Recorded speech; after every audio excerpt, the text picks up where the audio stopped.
Hi guys! Ngayong araw gagawa tayo ng sump filter. Ang sump filter nga pala guys ay yun ang filtration ng mga aquarium. Tara, samahan nyo ako gumawa tayo ng sump filter. Pumutol nga pala tayo ng 1/8 clear na salamin na ang sukat ay 48 by 7.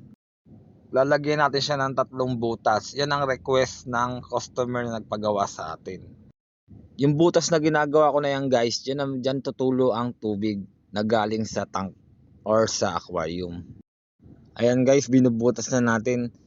Daan-daan lang ang pagbutas natin dyan guys kasi bumibiyak yung salamin pag hindi pantay yung pinapatungan. Nakailang basag na rin ako dyan, kaya ilang ulit ko na rin ginawa. Pero okay naman, itong 3 butas na to hindi naman nagkaroon ng problema. So goods tayo dun guys.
Ayan guys, malapit na natin matapos butasan. So success naman tayo dyan guys, wala naman nangyaring nagbiyak or ano. So goods tayo dun guys. Ayan, makikita nyo 1, 2, 3. Dito naman guys, testing natin yung 3 PVC ikakabit natin dyan. So ginabit na natin yan, 2. At yung pangatlo.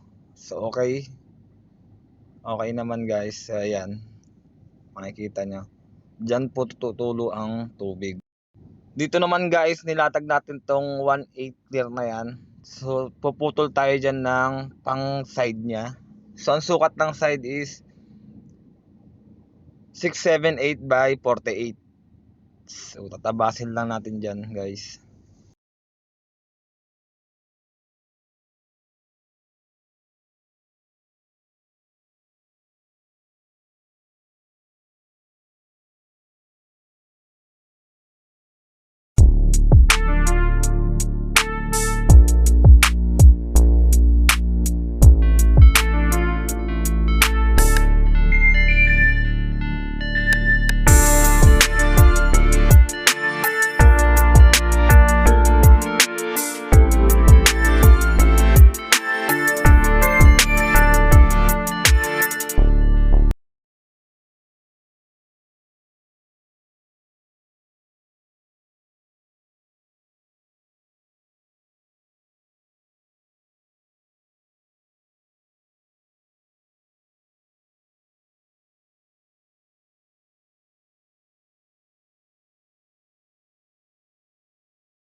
Ilalagyan ko nga pala ng basahan guys yung salamin para di gumalaw yung pangguhit natin na ruler. Bali yan ang ginagamit ko pang diretso.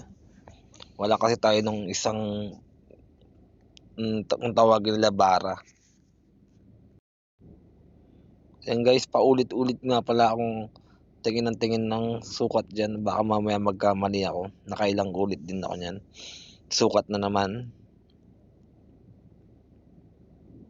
Sukat ulit. Oops, titira na guys. Ayan na. Oops, gumalaw. Sukat ulit. Ayan na, sure na yan, sure na yan. Ayun, natuloy din. Yun. Bibiyakin na natin. Up.